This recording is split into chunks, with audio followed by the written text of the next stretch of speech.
আল্লাহ পাকের লাখ লাখ প্রশংসা, যেই মহান আল্লাহ পাকের কৃপায় আমরা সকলে এই স্টেজের সামনে বসে হাদিস কোরআন অমীয় বাণী শ্রবণ করার পর মন মগজ মস্তিষ্ক আমাদের ইমানি জাজবাটাকে যেন চাঙ্গা করার একটা সুযোগ পেয়েছি। তারপর আমার ধর্মের গুরু মাহমুদুল্লাহ হযরত মুহাম্মদ মুস্তাফা সাল্লাল্লাহু আলাইহি সাল্লাম প্রতি শতকোটি শান্তির ধারা বর্ষিত আল্লাহ সাল্লাম বারিক আলাইহি। ভাইজান, আল্লাহ পাক রব্বুল আলামিন কালে কালে যুগে যুগে মানুষকে পরীক্ষা করে থাকেন। সময় সাপেক্ষে কতগুলো পরীক্ষা হয় জানের ওপরে, আবার কখনো পরীক্ষা হয় মালের ওপরে, আবার কখনো পরীক্ষা হয় ফসল পানির ওপরে। আপনাদের দিকে হয়নি ওই পরীক্ষা। আমাদের ইটাহার থানাতে হারবাস্টারে ধান কাটতে পারেনি, মাঠে ধান কাটতে পারেনি। মানুষকে আল্লাহ করুণা দিয়েছিলেন, ধানকে আল্লাহ করুণা দিয়েছিলেন। ধোসা লেগে ধান এক এক একবার সাফ হয়ে গেছে। এই সবগুলো আল্লাহ পাক রব্বুল আলামিন কালে কালে যুগে যুগে পরীক্ষা বিপদ মানুষের সম্মুখে এনে উপস্থিত করেন। অতিবৃষ্টি, অনাবৃষ্টি, দুর্ভিক্ষ। আল্লাহ বলতে চান যে তুমি পরীক্ষাতে পাস করতে পারছো না, তুমি লাইনচ্যুত হয়েছ, তুমি আল্লাহ রসুলকে বিধিবিধানকে ভুলেছ, তুমি গরিব দুঃখীকে ভুলেছ, মাদ্রাসা মক্তবকে ভুলেছ। তার জন্য আমি আল্লাহ রাব্বুল আলামিন তোমাকে একটা ঝটকা দিয়েছি সজাগ করার জন্য, যেন তুমি আবার আল্লাহর পথে ধাবিত হতে পারো, লাইনচ্যুত হয়েছ লাইনে আসতে পারো। এই জন্য আমি আল্লাহ রাব্বুল আলামিন এরকম তোমাকে আমি পরীক্ষাতে নিমজ্জিত করে থাকতে পারি। আল্লাহ বলছেন ওয়ালা নুযিকান্নাহুম মিনাল আযাবিল আদনা দুনাল আযাবিল আকবার লাআল্লাহুম ইয়ারজিউন।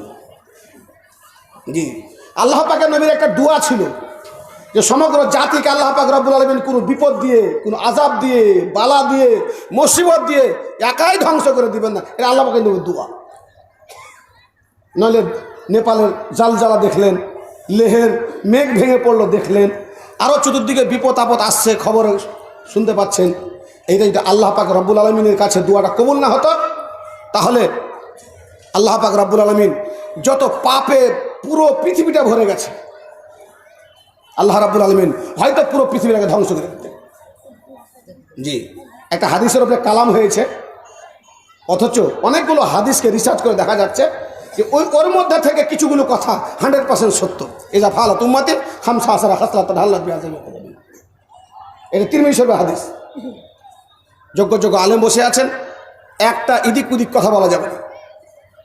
জি ভাইজান, অন্য হাদিসে এসছে যে সত্যি মানুষ যখন মার নাফরমানিতে উতরে যায়, মানুষ যখন এমন তার পরিবেশের মধ্যে এমন একটা নেতা নির্বাচন করে, এমন একটা মণ্ডল নির্বাচন করেন, এমন একটা দায়িত্বশীল লোককে নিয়ে আসে, কয়েকটা কারণে, একটা ভয়ের কারণে, গোষ্ঠীগর্মার কারণে, অশিক্ষিত লোকাবিল লোকা, এরকম লোককে যখন নির্বাচিত করে মানুষ, তখন জানতে হবে যে আল্লাহ পাকের পক্ষ থেকে পরীক্ষা অবধারিত, আল্লাহ পাকের পক্ষ থেকে বিপদ অবধারিত, আল্লাহ পাকের পক্ষ থেকে আযাব অবধারিত। মানুষ যখন স্ত্রীর কথা মতো চলে, জিনা যখন আম হয়ে যায়, যাকাতকে মানুষ ভারী মনে করবে, আমানতের মালকে খেয়ানত করবে। বন্ধু, আজকে মাদ্রাসার জালসা, আন্ধারে এলাকার প্রতিটা মানুষ যদি সঠিকভাবে যাকাত বের করার পরে মাদ্রাসার হক মাদ্রাসাকে পৌঁছে দেয়, তুখা জমিন আগনিয়াহিম ফাতুরাদ্দু ইলা ফুকারাইহিম। জি, ধনীদের কাছ থেকে নিয়ে গরিব দুঃখী নিপীড়িত নির্যাতিত মানুষ, মাদ্রাসা মাক্তব, এদেরকে যখন সঠিকভাবে যদি যাকাত বের করা হয়, তো মাদ্রাসা চলবে না, স্টেট গাড়ির মতো গড়গড় করে চলবে। কিন্তু ভাইজান, সঠিকভাবে এখনও মানুষ জাকাত বের করে না। অথচ যদি এই জাকাতের মাল, অসুরের মাল, ফেতরার মাল, আল্লাহর মাল, আল্লাহ রসুলের মাল, গরিবের মাল, দুঃখীর মাল, মাদ্রাসা মক্তবের মাল আপনার মালের ভিতরে কিঞ্চিত পরিমাণ থেকে যায়, আর আপনি বিশাল বড় মুসল্লি হয়ে নামাজ আদায় করছেন, হজের ময়দানে চলে গেছেন, লাব্বাইক আল্লাহুম্মা লাব্বাইক লা শারীকা লাক লাব্বাইক, আল্লাহ বলেছেন তোমার নামাজ কবুল হবে না। কারণ মাদ্রাসার মাল, গরিবের মাল, দুঃখীর মাল, ফকিরের মাল তোমার মালের মধ্যে ঢুকে আছে। যাকাত তুমি সঠিকভাবে বের করতে পারো। আল্লাযীনা ইয়াকনিজুনা যাহাবা ওয়াল ফিজ্জাতা ওয়ালা ইউনফিকুনাহা ফি সাবিলিল্লাহ ফাবাশশিরহুম বিআযাবিন আলীম। সোনাতাদি জাকাত, আপনার ভুট্টার জাকাত সঠিকভাবে, যতগুলো ফসল পানি আপনার আল্লাহর পানিতে হচ্ছে এক সিস্টেম, যেটা আপনি পানি দিয়ে করছেন সেটার একটা সিস্টেম। এইরকম জাকাত আপনি যদি সঠিকভাবে বের না করেন তাহলে আপনার মালে অবরকত আসবে, মালে বরকত আসবে না।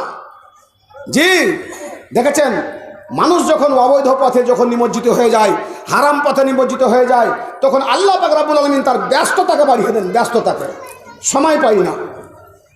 জি, শরীয়ত থেকে, আল্লাহর বিধিবিধান থেকে মানুষ যখন লাইনচ্যুত হয়ে গিয়ে শয়তানের পথকে অবলম্বন করে, আল্লাহ তখন তার জীবনে ব্যস্ততা বাড়িয়ে দেন। কামাচ্ছে প্রচুর, কিন্তু বরকত নেই। চায়ের দোকানে বসে গল্প করে, বন্ধু টাকা পয়সা তো ভালোই কামানো, কিন্তু টাকাতে বরকত নেই। জি, আল্লাহ পাক মক্কা থেকে মদিনা গেলেন, দোয়া করছেন কিসের জন্য? মদিনার জন্য দোয়া করলেন, গাছের জন্য দোয়া করলেন, দাঁড়ি পাল্লার জন্য দোয়া করলেন, শহরের জন্য দোয়া করলেন, প্রত্যেকটা জিনিসের জন্য আল্লাহ পাক দোয়া করছেন। কারণ মাল কামাটা বড় কথা নয়, ইনকাম করাটা বড় কথা নয়, চাকরি করাটা বড় কথা নয়। 11 বিঘা ভুট্টা লাগিয়েছেন, রোপণ করেছেন, ভুট্টা কেটে বাড়ি দিয়েছেন, ঢোকাটা বড় কথা। ওর মধ্যে কি বড় কথা? সবচেয়ে বড় কথা হচ্ছে বরকতটা বড় কথা। যে বাপজান আমার, আল্লাহ পাক বলছেন বান্দারে পাপ করে না বড় কথা নয়, গুনাহ করা বড় কথা নয়, অবৈধ পথে চলে গেছো, লাঞ্ছিত হয়ে গেছো, বড় কথা নয়। যখন তুমি বুঝতে পারলে আমি গুনাহে নিমজ্জিত হয়েছে, আমার হাতে পাপ হয়ে গেছে, অন্যায় হয়ে গেছে, বোনের জমি দাবিয়ে নিয়েছি, ভুল করে দিয়েছে, আল্লাহ পাক রব্বুল আলামিন বললেন তোমার ভুল করাটা বড় কথা ছিল না। ভুল বুঝতে পারার পরে আল্লাহর কাছে অনাই বিনয় করে হাত উঠিয়ে ক্ষমা না নিয়ে এটাই হচ্ছে তোমার জীবনে বড় পাপ। তোমার বাপ তো আদম জানাতে ভুল করেছিল, তোর মা ভুল করেছিল, আর শয়তান সব চাইতে বড় চক্রান্তকারী। ও চাইছে যে মানুষের আঙ্গাবস্ত্রটাকে খুলে ফেলবো। সবচাইতে বড় বেইজ্জতি হচ্ছে মানুষের লুঙ্গি খুলে দেওয়া, কাপড় খুলে দেওয়া, উলঙ্গ হয়ে চালানো ফিরানো। ওই কাজটাই করেছিল এই শয়তান জান্নাতের বুকে। কি বলেছিল? ওয়াকাসামাহুমা ইন্নী লাকুমা লামিনান নাসিহিন। কেঁদে কেঁদে শয়তান আদম হাওয়াকে প্রলোভন দেখিয়ে গাছের ফল যখন খাইয়ে দিল, তখন আল্লাহ রাব্বুল আলামিন জান্নাতের আঙ্গাবস্ত্রকে আদম হাওয়া টেনে দিলেন। সবচেয়ে বড় ইজ্জত, বড় বেইজ্জত সবচেয়ে আঙ্গাবস্ত্রকে আল্লাহ টেনে জান্নাতের বুকে। আল্লাহ বলছেন, নবী বললেন, ইদা আজনাবাল আব্দু জাম্মান কেতানু সাওদা ফি কলবিহি। বন্ধুরে আমার, তুই পাপ করবে, অন্যায় করবে, জেনে করবে না জেনে করবে, দিনের আলোতে করবে, রাতের অন্ধকারে করবে, পাপ তোমার হাতে হয়ে গেছে, এটা বড় কথা নয়। পাপ করার পরে তুই বুঝতে পেরেছ, তুমি তওবায়ে নাসুহা করে আল্লাহর কাছে তোমার পাপগুলোকে উঠিয়ে ধরে ক্ষমা করে নাও। ক্ষমা যদি করে না নিতে পারো, এটাই হচ্ছে তোমার বড় পাপ। মাল কামানো বড় কথা নয়, উপার্জন করা বড় কথা নয়, জমি চাষ করাটা বড় কথা নয়, আপনার হাতে পয়সা, টাকা পয়সা, জমি জায়গা, গাড়ি বাড়ি, আল্লাহ পাক নবী বলে না না না, ওই মালের মধ্যে, ধনের মধ্যে, টাকার মধ্যে, পয়সার মধ্যে সবচেয়ে বড় ব্যাপার হচ্ছে কি, তার মধ্যে বরকত হওয়াটা বড় কথা। তার জন্য আল্লাহ পাক নবী দোয়া করছে, আল্লাহুম্মা বারিক লানা ফি মাদিনাতিনা। আল্লাহ গো আমার মদিনাতে তুমি বরকত দাও, আল্লাহ গো আমার ফলে বরকত দাও, আমার দাড়িতে পাল্লাতে বরকত দাও, সামারে বরকত দাও, ফসল পানিতে, টাকা পয়সায়, জমি জায়গাতে বরকত দাও। বরকতটা হচ্ছে আসলে কথা। আসবে করতে বরকতটা কোত্থেকে আসবে? বরকতটা বরকত আসার নিয়ম পদ্ধতি হাদিস কোরআন রিসার্চ করে আমি 6 খান্ডা পেয়েছি। 2 খান্ডা বলি আপনাকে। সবচেয়ে বড় কথা হচ্ছে জাকাতের মানে হচ্ছে বৃদ্ধি হওয়া। জাকাতের মানে হচ্ছে বৃদ্ধি হওয়া। আপনি সূক্ষ্মভাবে জাকাত বের করে দিবেন মাল থেকে, ধন থেকে, ওই ধনের মধ্যে, ওই মালের মধ্যে যার থেকে জাকাত বের করে দিয়েছেন বরকত আসবে। জাকাত জানো? জি, 1 নম্বর কথা। যদি আপনার পয়সা হারাম না হয়, আপনার পয়সা হালাল হয়তো বরকত থাকবে। আপনার পয়সা ইনকামটা হারামের পক্ষ থেকে, খরচ হারামে, কোথেকে বরকত থাকবে? ওমাইয়া শান যিকরে রহমান নুকাইয়িদ লাহু শাইতানা ফাহুয়া লাহু কারিন। আল্লাহ বলছেন তোমার জীবনযাত্রা, তোমার চলাফেরা, তোমার উঠা বসা, তোমার লেনদেন, তোমার আয়, তোমার ইনকাম, তোমার ব্যয় শয়তানের অনুকরণ করে চলছে বলে আমি আল্লাহ রাব্বুল আলামিন তোমাকে শয়তানের বন্ধু বানিয়ে দিয়েছি। জি, একজন দার্শনিক বলছেন লা ইলাহা ইল্লাল্লাহু মুহাম্মাদুর রাসূলুল্লাহ। এটা মন্ত্র যদি আপনি না পড়েন তাহলে কিন্তু ঈমানের গণ্ডির মধ্যে আমি প্রবেশ করতে পারবেন না। আপনি মুমিন হবেন না, ইসলামের মধ্যে দীক্ষিত হতে পারবেন না। তো লা ইলাহা ইল্লাল্লাহ মুহাম্মাদুর রাসূলুল্লাহ, মুহাম্মাদুর রাসূলুল্লাহকে থাকতে হবে, লা ইলাহা থাকতে হবে। লা ইলাহা ইল্লাল্লাহ আল্লাহকে দেখতে পাওয়া যায় না, গোপনভাবে বিশ্বাস করতে হবে। আর মুহাম্মাদুর রাসূলুল্লাহকে চলাতে, বলাতে, উঠাতে, বসাতে, ফিরাতে, লেনে দেনে, জীবনযাত্রাতে আল্লাহ পাকে নবীকে বাহ্যিক রূপে আপনাকে প্রমাণ দিতে হবে। তারপরে আপনি সঠিকই মুসলমানের মধ্যে দীক্ষিত হবে। যে নবী সাহেব ছিলেন পৃথিবীতে, সাহাবারা দেখেছেন, উনি তারাক্তু ফিকুম আমরাইন লান তাযিল্লু মা তামাসসাকতুম বিহিমা কিতাবিল্লাহ ওয়া সুন্নতি। এই 2খানা রেলের পাটরি ছেড়ে গেছেন, ঐশী বাণী, নিরঙ্কুশ ভাষা আর নবীর সুন্নাত ছেড়ে গেছে। এটাকে হাতে পায়ে কলমে একটা প্র্যাকটিক্যাল বাহ্যিক রূপ দান করতে হবে, তাহলে আপনি হবেন প্রকৃতপক্ষে আসল আল্লাহর বান্দা এবং মুমিন। জি, তো ভাইজান, এই যে মাল, এই যে ধন, এই যে টাকা, এই যে পয়সা, এই যে জমি, এই যে জায়গা, এই যে গাড়ি, এই যে বাড়ি, এই সবগুলো পার্থিব জগতের আংশিক মাল। আকালতা খেলেন আপনি তা আনলোড করে দিলেন, সকাল নষ্ট হয়ে গেল। লাবেস্তা কাপড় পরিধান করলেন, আবলাইতা ওটা নষ্ট হয়ে গেল।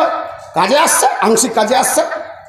আল্লাহ পাকের নবীর কাছে একজন ছেলে এসে বলছেন, হুজুর গো, আমি টাকা কামাই করলাম, বাবা চাইলে দিয়ে দিলাম, আবার কামাই করলাম, বাবা চাইলে দিয়ে দিলাম, কিছু টাকা আমার কাছে রয়েছে, বাবা চাইছে, আমার দেওয়ার ইচ্ছা হয় না। আল্লাহ পাইনি বলছেন, না রে বাপু না, আনতা ওয়া মালুকা লিআবিকা, তুমি এবং তোমার মাল তোমার বাবার সম্পদ বলে তোমার বাবাকে মাল দিয়ে দাও।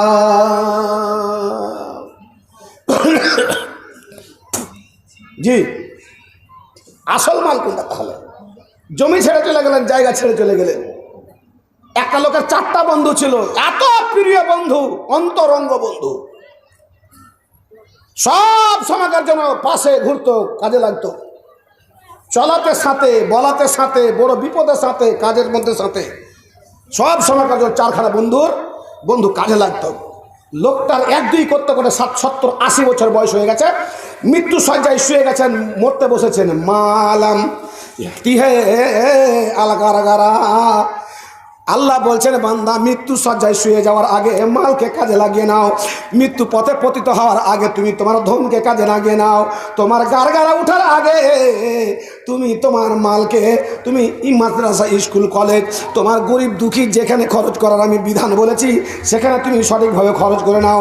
যখন তুমি মৃত্যু শয্যায় শুয়ে যাবে, ফেরেশতাকে দেখতে পাবে, তখন তুমি সাদকা করবে, দান করবে, সেই দানখানা তোমার কাজে আসবে না। মরার সময়তে 4 বন্ধুকে ডেকে বলছেন, বন্ধু এসো এদিকে, তুমি এসো, তুমি এসো, তুমি এসো।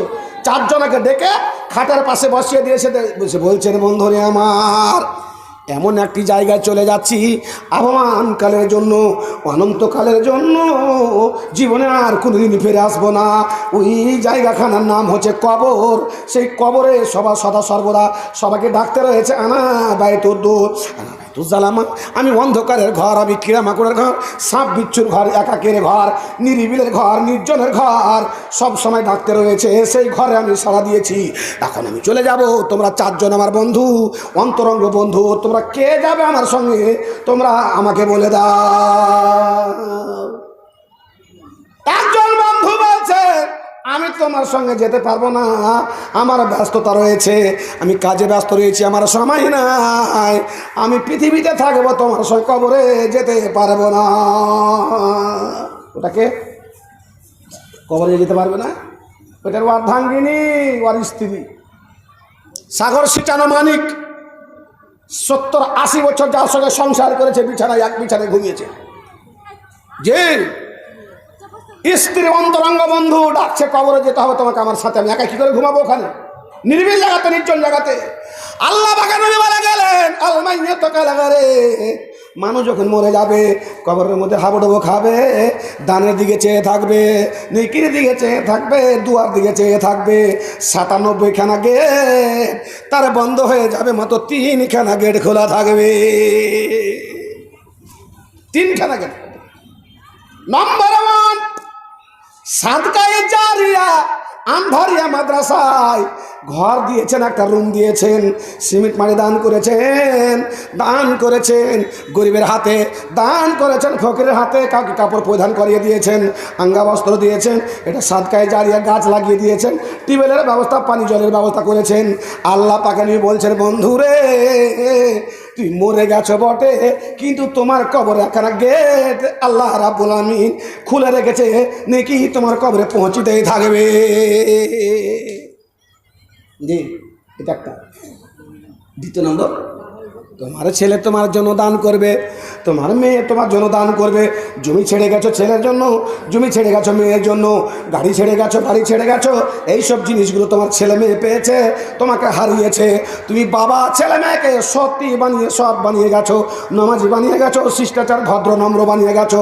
তোমার ছেলে তোমাকে স্মরণ করে তোমার জন্য খরচ করছে আল্লাহর পথে, রসুলের পথে, তোমার রোহের মাগফিরাতের জন্য, গুনাহ মোচনের জন্য ধান দিল, ভুট্টা দিল, টাকা দিল। নবী মুহাম্মদ বললেন, তুমি মরে গেছো বটে, কিন্তু আমি আল্লাহ রাব্বুল আলামিন তোমার কবরে একখানা গেটকে খুলে রেখেছি, নেকি তোমার ছেলের দানকৃত নেকিগুলো পৌঁছিতেই থাকবে। জি, আপনি এখানে বসে আছেন, আমি আছি, আমার সভাপতি সাহেব আছে, মাদানী সাহেব আছেন। জি, আপনি বুকে হাত দেন, আর হাত দিয়ে পৃথিবীতে 3 প্রকার বাবা। ক প্রকার বাবা বললাম? 3 প্রকার বাবা।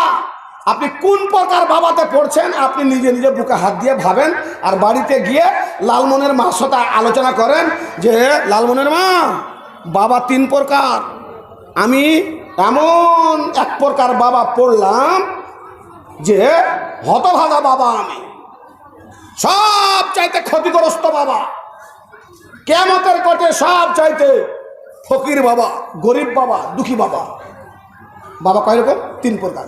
ইমাম গাজ্জালী রহমাতুল্লাহ বলছেন, আবুন মুতাওয়াল্লিদুন, 1 প্রকার বাবা হচ্ছে বাবা এবং মায়ের বিয়ে হয়ে গেল, বিবাহ বন্ধনে আবদ্ধ হয়ে বাসর ঘরে সাব্যভাবে মিলন করলো, মিলন করার পরে উদরে সন্তান ধারণ করলো, সন্তান যখন ভূমিষ্ঠ হয়ে গেল তার জন্য খাওয়ার ব্যবস্থা, পড়ার ব্যবস্থা, তার জন্য ইনকামের ব্যবস্থা, বাড়ি গাড়ি সব করে ছেলেকে মানুষ করে পৃথিবীর বুকে রেখে দুনিয়া থেকে চলে গেল।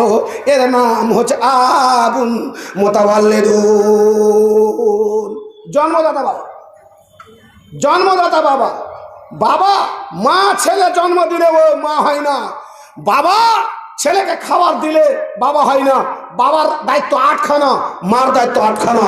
জন্ম দিলেন ছেলেকে, আর ছেলেকে খাওয়ালেন, পড়ালেন, ল্যাট্রিজন সাট্রিজন যত কিছু যা আছে সমস্ত ব্যবস্থাপনা করলেন, গাড়িও দিলেন, বাড়িও দিলেন, সমস্ত কিছু দিলেন, কিন্তু আপনি ভুলে গেলেন আর একখানা জিনিস দিতে হতো ছেলেকে, ওটা আপনি দিতে পারলেন না, কিন্তু আপনি হচ্ছেন বাবা। আল্লাহ পাক নবী বললেন, পৃথিবীর মধ্যে সব চাইতে উত্তম লোককে, মর্যাদাশীল লোককে, আল্লাহর কাছে ইজ্জতবান, আল্লাহর কাছে পজিশনওয়ালা লোক, ওই লোকটাকে নবী মুহাম্মদ বলে গেলেন মান তাআল্লামাল কোরআন ও আল্লামাহু, ওই ব্যক্তি সবচেয়ে আল্লাহর কাছে ইজ্জত সম্মানের ব্যক্তি, যে ব্যক্তি ঐশী বাণী নিরঙ্কুশ ভাষা মহাগ্রন্থ আল কোরআনকে শিক্ষা অর্জন করে অপরকে শিক্ষা দেওয়া হলো, এর মতো পৃথিবীর ইজ্জতবান লোক খুঁজে পাওয়া যাবে না, যাবে না, যাবে না।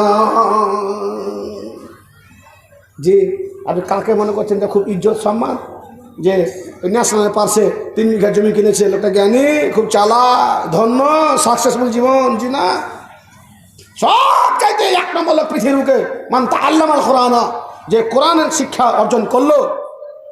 আপনার ছেলে 501 খানা বই পড়েছে, আপনি বাড়িতে হিসাব করেন।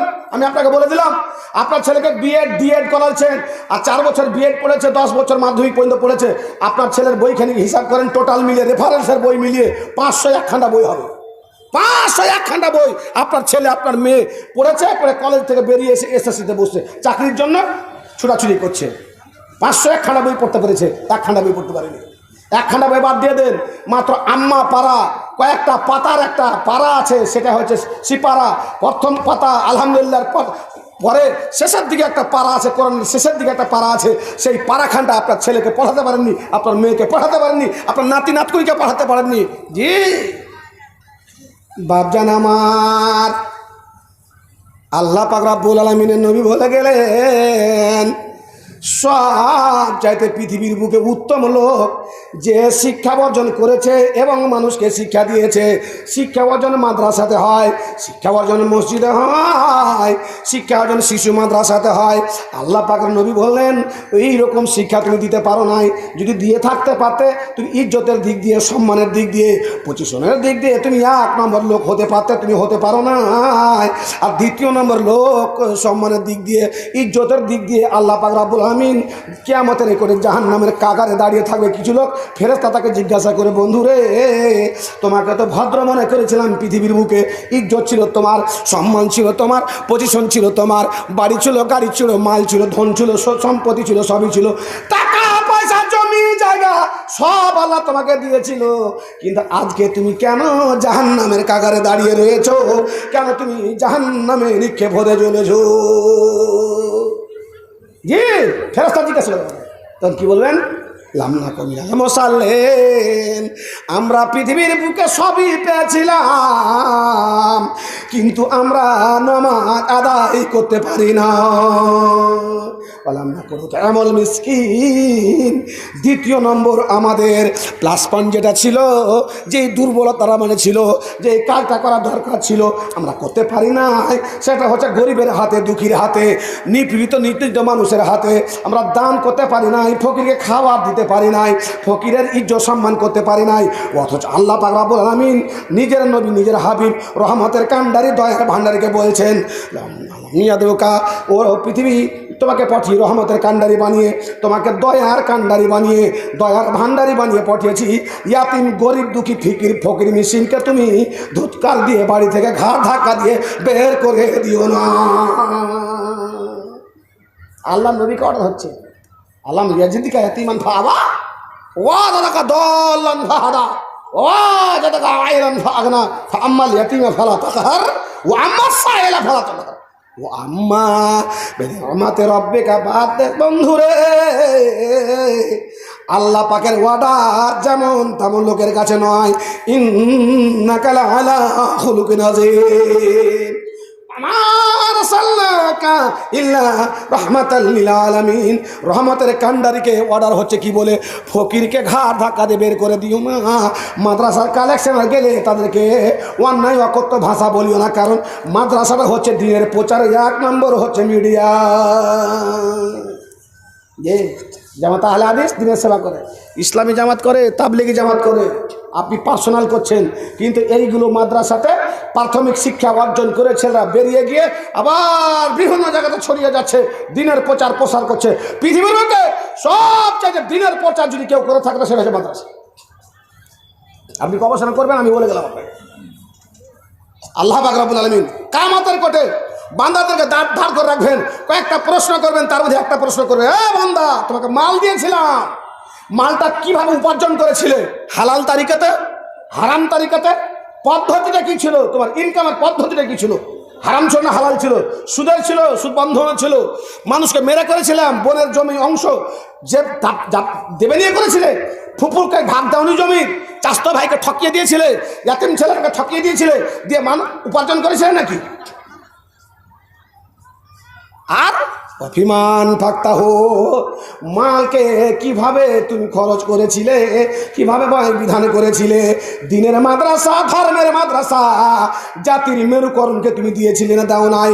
মসজিদে দিয়েছিলে না দাও নাই? গরিবের হাতে, ফকিরের হাতে, ইয়াতিমের হাতে, বাবার হাতে তুমি দিয়েছিলে না দাও না? একটা প্রশ্ন হলো, আমার বিষয় যেহেতু ওইদিকে, এটা হাতে রাখেন। দ্বিতীয় নম্বর কথা আল্লাহ বলবেন, বান্দারে তোমার দ্বারে আমি ভিক্ষা করতে গেছিলাম, ঘাড়ে ঝুলি নিয়ে, হাতে কসকল নিয়ে, হাতে থালা নিয়ে তোমার বাড়িতে খাবার চেয়েছিলাম, তোমার বাড়িতে পানি চেয়েছিলাম, তুমি খাবার পানি পান করতে দাও না। আরে অদ্ভুত ব্যাপার, এটা কথা হয় নাকি? আল্লাহ এ কোন ধরনের কথা?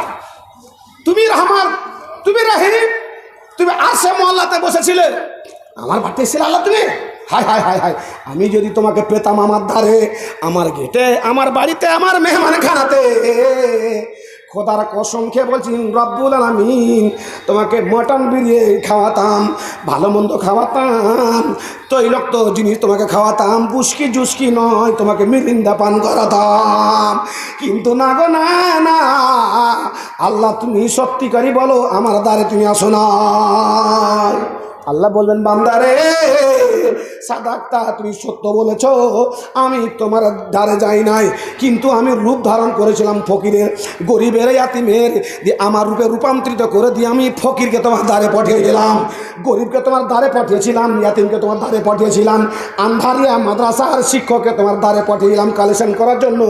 তুমি ঘৃণা মনে করে মুখটা ফিরিয়ে নিয়ে তুমি অকথ্য ভাষা বলেছিলে।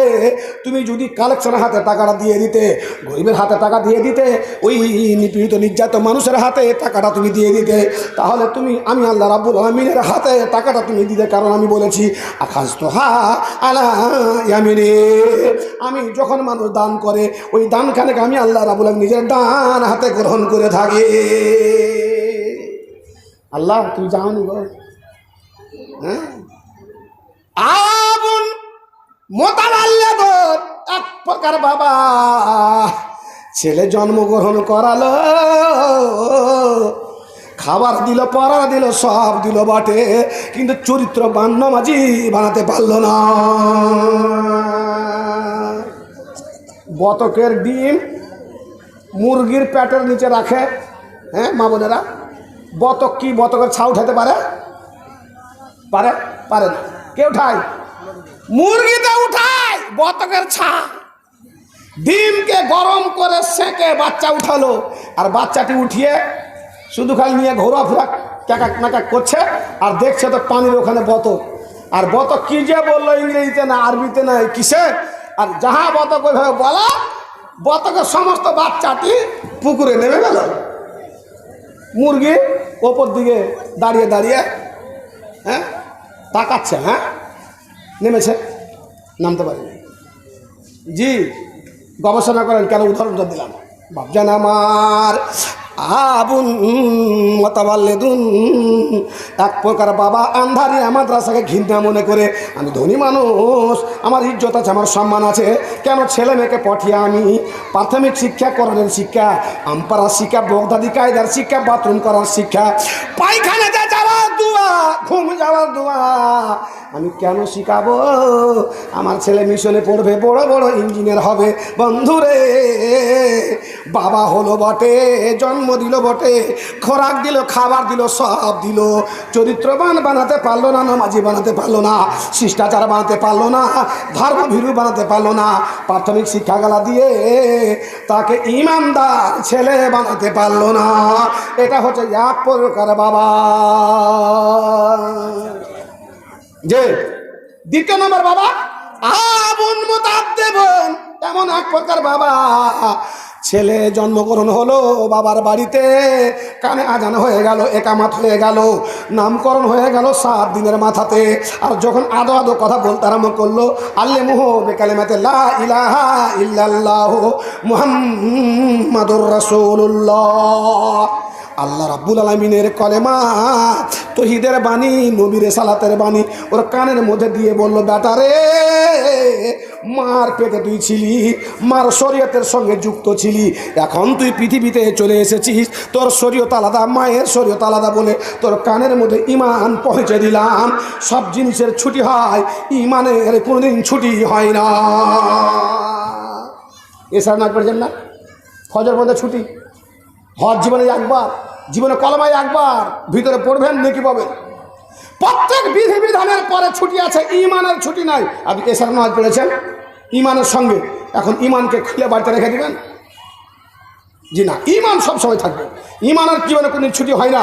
বেটাকে বলছে, বেটারে, মায়ের পেটে ছিলি, মার রক্ত, অপবিত্র রক্ত নাভির মধ্য দিয়ে খাইয়েছি, পবিত্র মুখমণ্ডল দিয়ে খাওয়াই নাই।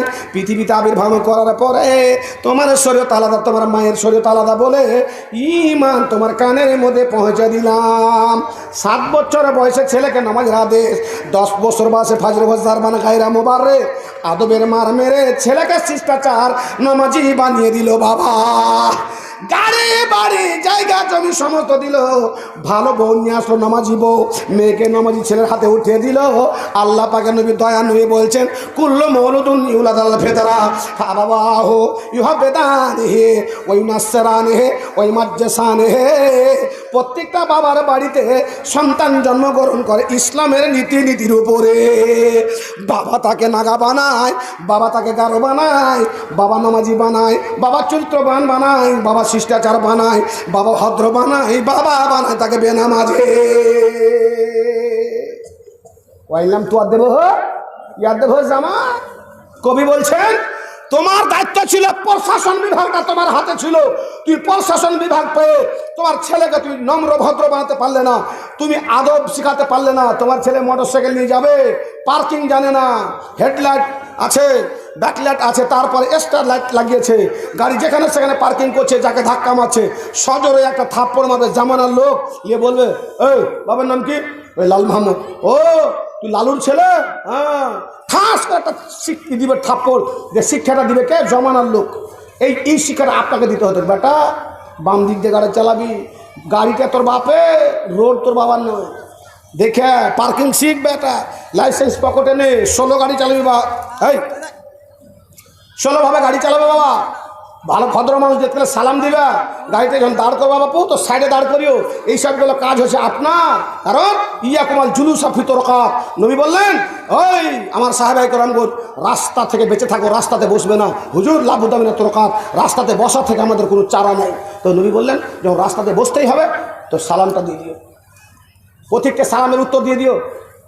গাজুল বাসার চক্ষুগুলো নিচে করে রাখবে, পথিক যখন পথ চাইবে পথের কথাটা বলে দেবে সঠিকভাবে।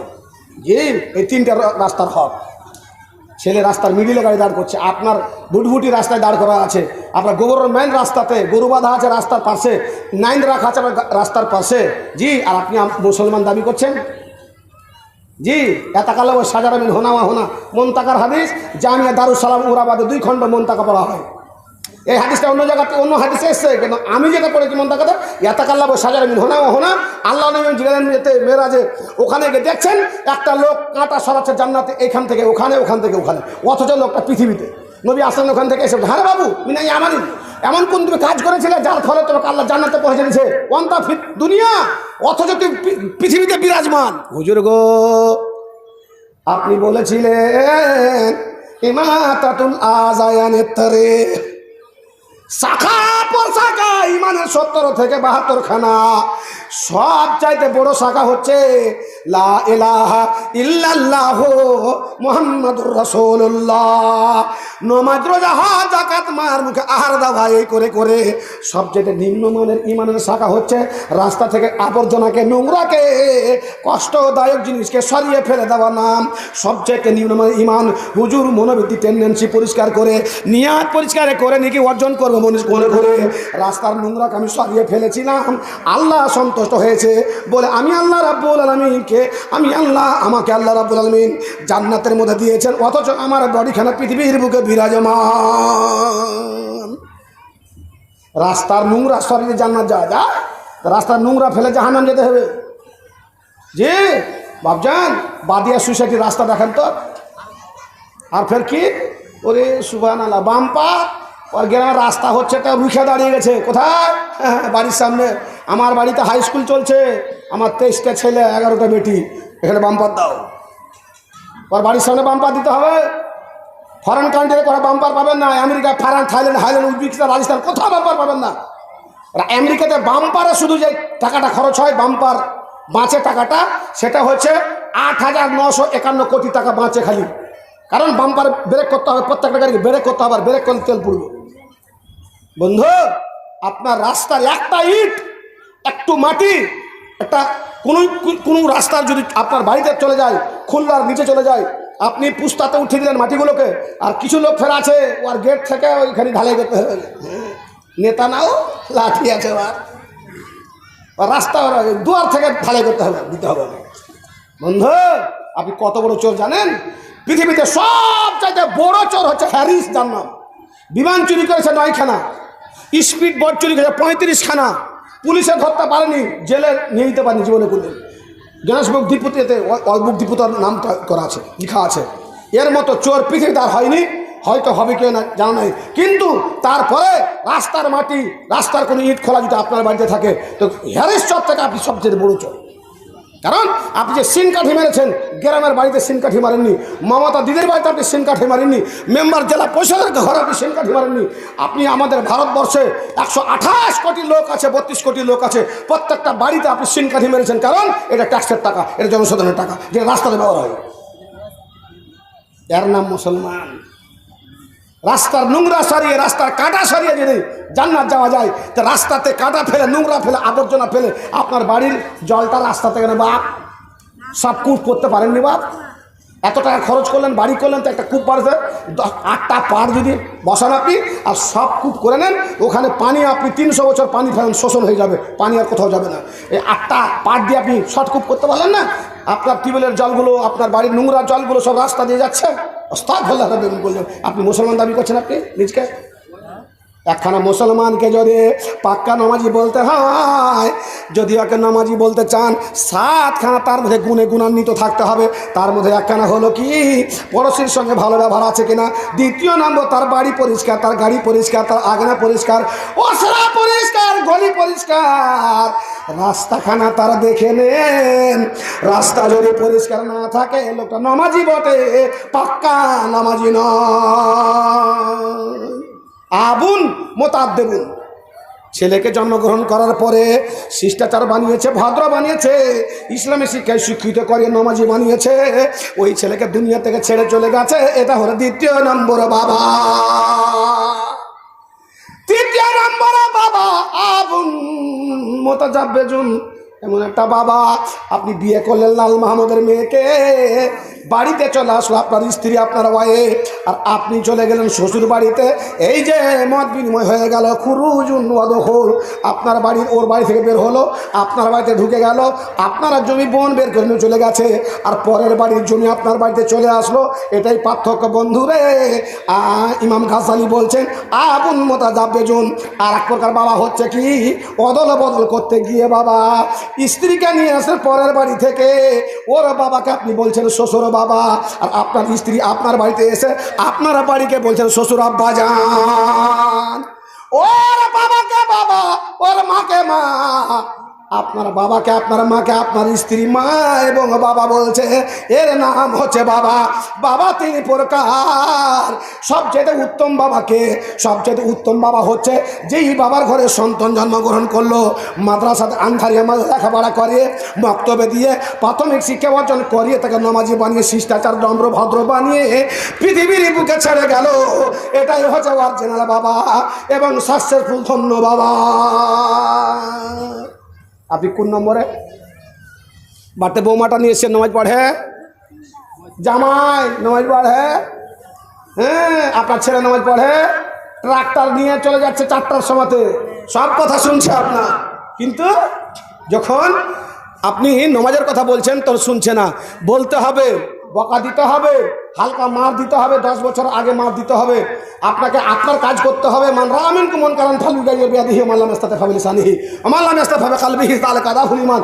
এই কাজ করে যদি নামাজি বানাতে না পারেন তাহলে আপনি পরীক্ষাতে পাস করেছেন। কারণ ইয়াসমিনু মিনাল মা ক্বালা আসম আল ইয়াওমা মিন আমরিল্লাহ। হযরত নূহ আলাইহিস সালাম নিজের সন্তানকে, নিজের স্ত্রীকে কত আদর করে রাতে ডাকলেন, দিনে ডাকলেন, অন্ধকারে ডাকলেন, নিরিবিলে ডাকলেন, নির্জনে ডাকলেন, একাকে ডাকলেন, কিন্তু কথা শুনলো না। জাতীয় কথা শুনলো না 80-84 জন। আর নিজের সন্তান আর নিজের স্ত্রী যার পাশে ঘুমিয়ে ঘুমিয়ে জি সারা জীবন কাটালেন, স্ত্রীর কথা শুনলো না। আল্লাহ পাক রব্বুল আলামিনের কাছে দোয়া করে দিলেন হযরত নূহ আলাইহিস সালাম, লা তাযার আলাল আরদি মিনাল কাফিরিনা দাইয়ারা। আল্লাহ এইরকম আরাম সহ্য হচ্ছে না, আর ব্যথা বেদনা আমি সহ্য করতে পারছি না। বাপজান, আপনাকে বলে রাখলাম, কলম থাকলে লিখেলেন। আপনার ছেলে যদি নামাজ পড়ে, বেটি কলেজ থেকে স্কুল থেকে এসে নামাজ পড়ে, জামাই বাড়িতে ঢুকলো, নামাজ পড়ে ঢুকলো, আপনার পরঘরি মেয়েটা আসলো, আসার পরে নামাজ পড়ে ঢুকলো, পুরো ফ্যামিলিটা যদি আপনার নামাজে জড়িত থাকার নামাজ পড়ে, আপনাকে বলে রাখলাম আপনার মনটা শীতল হয়ে যাবে, ঠান্ডা হয়ে যাবে যে হ্যাঁ একটা পরিবার পেয়েছি আমি। দেখবেন, আপনি চেষ্টা করে দেখবেন। বাপজান আমার, আল্লাহ গো সহ্য হচ্ছে না আমার ছেলে, আমার উরুস জাত, আমার নয়নের মনি, আমার নয়নের তারা, আমার উপরে ঈমান আনলো না। এর চাইতে বড় দুঃখ আর কি থাকতে পারে? আমার অর্ধাঙ্গিনী, আমার সাগর সিঁচানো মানে আল্লাহ, আমার স্ত্রীর সঙ্গে রুহের সম্পর্ক, আমার স্ত্রীর সঙ্গে জিসিমের সম্পর্ক, পৃথিবীতে প্রথম সম্পর্ক স্বামী এবং স্ত্রী, আদম এবং হাওয়ার সম্পর্ক জান্নাতের মধ্যে। আল্লাহ গো, এত বড় সম্পর্ক, গোপন সম্পর্ক, অথচ তাকে আমি নিজের কথা মানাতে পারলাম না। লা তাযার আলাল আরদি মিনাল কাফিরিনা দাইয়ারা। আল্লাহ, পৃথিবীর বুকে তুমি এই কাফের আন্ডা বাচ্চাকে ধ্বংস ধূলিসাৎ করে দাও, পৃথিবীতে বাঁচিয়ে রাখিও না। নৌকা তৈরি করো। নৌকা তৈরি হলো, নৌকার উপর আরোহণ হয়ে গেলেন, নিচে থেকে জল উঠতে আরম্ভ হলো, আসমান থেকে জল বর্ষণ হতে শুরু হলো, নৌকা চলতে আছে। বাম দিকে চেয়ে দেখছেন, সুবহানাল্লাহ, কলিজার টুকরা নিজের সন্তান ডুবছে, ভাসছে। বলছে, বেটারে তুমি আমার নৌকাতে চলে এসো। বাবা বলে নয়, নবী বলে মনে নাও, একবারই মেনে নাও, কারণ দেখছো জল, এই যে বন্যা তোমাকে প্লাবিত করে ধ্বংস করে দিবে। বেটা বলছে, না না, দেখো ধরে জাবাল, যদি পার্কে দেখে নাও, আমি ওখানে আশ্রয় গ্রহণ করবো। ইয়াসমনি মিনাল মা, পানি থেকে বাঁচিয়ে দিবে, বেঁচে যাব, তোমার আল্লাহ আমাকে ডুবাতে পারবে না। ডান দিকে চেয়ে দেখছে স্ত্রী হাবুডুবু খাচ্ছে। আল্লাহ গো, হাজামিন আহালি, হাজামিন আহালি, আমার পরিবারকে দেখো। আল্লাহ বলছেন, বান্দা নূহ রে, তোমার ওপরে ঈমান আনে নাই বলে তোমার ছেলে, তোমার স্ত্রী, তোমার আহাল নয়, তোমার পরিবার নয়, তাকে তুমি ডাকিও না, তার জন্য দোয়া করিও না। ইন্নাকা লা তাহদি ওয়ালাকিন্নাল্লাহ ইয়াহদি মান ইয়াশা। আমি আবু তালেব, নবীর চাচা, পৃষ্ঠপোষকতা করেছিল, নবীর জন্য রুখে টাটির মতো দাঁড়িয়েছিলেন, উনাকে আমি ঈমানের তৌফিক দান করিনি। দুনিয়া থেকে চলে গেছে, তুমি তাকে ভালোবেসেছিলে, আমি তাকে ঈমানের অলংকার দিয়ে অলঙ্কৃত করিনি। তোমার স্ত্রীকে আমি করিনি, তোমার ছেলেকে করিও না, আহাল বলিও না। আপনি ভাবেন তো, বাপ আমার ছেলে নামাজ পড়লো না, স্ত্রী নামাজ পড়লো না, বেটিও নামাজ পড়লো না, বৌমা নামাজ পড়লো না, তাদের হাতে খাচ্ছেন, তাদের সঙ্গে চলছেন ফিরছেন, আর সুবহানাল্লাহ, মসজিদ থেকে এসে সুবহানাল্লাহ সুবহানাল্লাহর তাসবিহ ঝুলছেন, আর ওই বৌমার হাতে চা এনে দিল। আপনি কেন চেষ্টা করলেন না? কেন একদিন বৌমাকে রাখলেন না, ছেলেকে নিয়ে, তার বাবাকে নিয়ে? কেন ছেলেকে বকা দিলেন না? কেন নামাজি বানাতে পারলেন না? আল্লাহ পাক নবী, দয়া নবী বলছেন, তুমি বাবা বটে, কিন্তু তুমি আসলে প্রকৃতপক্ষে বাবা নাও। ওহুম ইয়াহমিলুনা আওজারহুম আলা যুহুরিহিম আলা সামা ইয়াজরুন। স্ত্রীর গুনাহ, ছেলের গুনাহ, মেয়ের গুনাহ ঘরে করে নিয়ে কিয়ামতের করে তোমাকে জাহান্নামের কাগারে দণ্ডায়মান হয়ে থাকতে হবে। তুমি জানো না? কারণ তুমি হচ্ছে মালিক। লা তারফু আসাকুমাল আযাবা আন আওলাদিকুম। কোনটা বাবা? বাবা একটা হয়ে গেল, জন্মদাতা বাবা। আপনি আন্ধারে মাসা দিতে পারলেন না, কিছু করতে পারলেন না। তো আমি যেটা আপনাকে বলতে চাইছিলাম, আমি যে কালেকশনের বক্তা, আমার হাতে এখন টাকা আসতে শুরু হবে ইনশাল্লাহ, আমি টাকা দিব বটে। তার আগে একটা কথা বলি আপনাকে, আমি একটা বলতে চেয়েছি যে মাল আসল কোনটা? মালে মালে হাল্লাকা, আমি মালেকা, মাল মাল ধন ধন টাকা পয়সা জমির জায়গায় করে যাচ্ছেন, আসলে আংশিক মাল। আসল মাল আপনার সন্তান। আর পৃথিবীর বুকে উপভোগের মাল হচ্ছে দুনিয়া কুল্লাহা মাতা বা খায়রু মাতা এই দুনিয়া আল মারাতু সালেহা। আপনার উপভোগের মাল, পৃথিবীর বুকে সবচাইতে বড় মাল হচ্ছে স্ত্রী, আর দ্বিতীয় নম্বর মাল হচ্ছে আপনার সন্তান। মরে গেল মাল, বেঁচে থাকতে গেল মাল, সব সময়কার জন্য মাল। আপনি মরে যাবেন, ছেলে যোগ্য নামাজ বানিয়ে গেছেন, দোয়া করবে, কবরে পৌঁছে থাকবে। জমি জায়গা ছেড়ে গেছেন, যোগ্য ছেড়ে গেছেন, দান করবে, কবরে পৌঁছে থাকবে। বন্ধুরে, আসল মাল হচ্ছে আপনার সন্তান এবং সন্ততি।